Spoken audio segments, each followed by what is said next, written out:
Hi, welcome to PressHerald.com. I'm Bill Nemitz, and I'm here today with Senate President Justin Alfond, and I would assume a very fatigued Senate President Justin Alfond. This is the day after the final day of the 126th. How are you feeling? I'm feeling good. You know, the adrenaline is still there. We got a lot of work done yesterday, and it was nice to cut the cord on the first session of the 126th. 83 vetoes by Governor LePage. It was only a couple of weeks ago we were all wondering if he was going to break Governor Jim Longley's record from 1977, which I believe was 41 or something like that. He not only broke it, he shattered it. What's your reaction to this? I mean, did you expect this going in, that you would be spending an entire day dealing with dozens of vetoes? I did. I mean, you knew that Democrats were going to put forth good bills, Republicans were going to put forth good bills.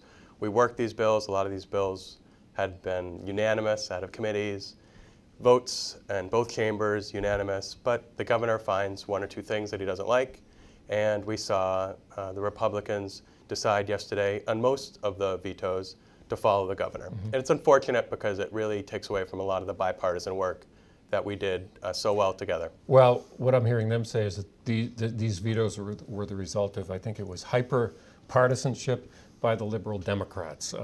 You're saying that's not true? No, you don't think any of this stuff, you weren't trying to poke him in the eye, you weren't trying to get stuff out there that you knew was going to be vetoed? Look, there's some bills that are put in every session by both parties, by both groups, that are for symbolism, you know, things that we know aren't going to pass, and including the governor. I mean, like selling the Blaine House. Like selling the Blaine House, or saying that, you know, Maine should be a open choice state for education, you know, or saying that we should have more than 10 charters. I mean, the governor knew that wasn't going to be successful because last session, when he had control of the entire legislature, it wasn't successful. So we both put in bills just because it feels good. We want to do something to, you know, get the base going.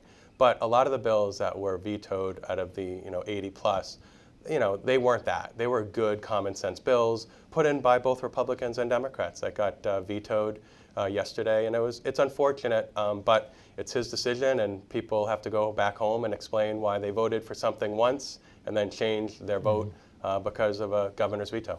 Big wins, big loses. What would you see as the big win here? For the session, session, without a doubt, the budget. I mean, we need to have a budget every 2 years. It's the biggest thing we do in Augusta. Clearly, with all of the rhetoric and the governor's original budget, everyone thought and expected, you know, we would have a potential shutdown. We avoided that. The state stayed open. We created a budget that was much fairer, a budget that helps our towns much more than the original budget, and I think makes strategic investments, which leads me to like the Joint Select Committee, the Joint Select Committee on the workforce.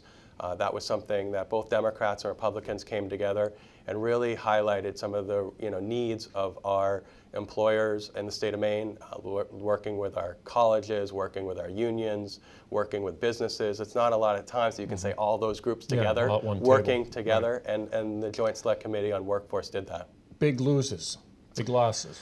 Big losses, oh boy. I think for me, some of the things that happened in education, we have something that we need to do that didn't get done this session, which is to make sure that we have the best teachers in our classroom and making sure that we have the most effective teachers. And in that realm, we didn't pass a piece of legislation that helps all of our districts move forward and with a model of teacher effectiveness. And it really became a partisan thing. It's unfortunate, but we'll go back at that.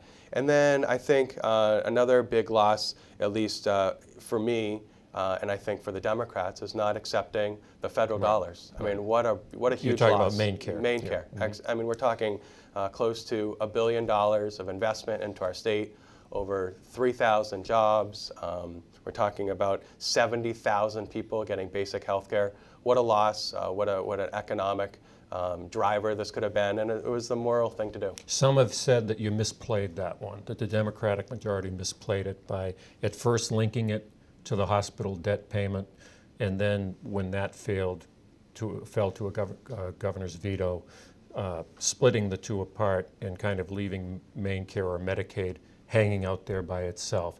If you had all that to do over again, would you have linked them in the first place, or or perhaps would you have kept them linked so that it was, you want the hospital debt payment, you got to pass main care. It all seemed to kind of fracture at the end.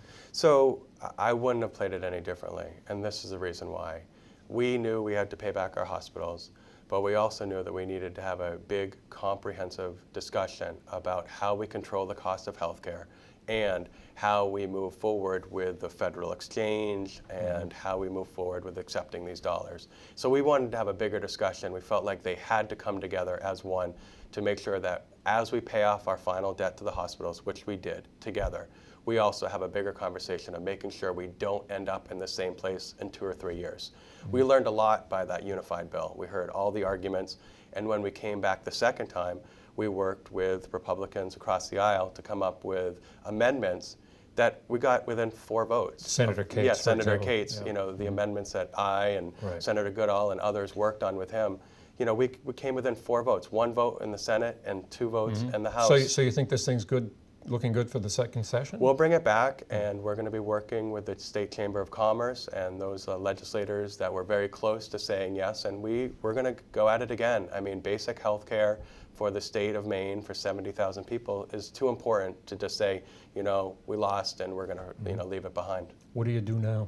What does a Senate president do now that the session's over and it's the middle of July?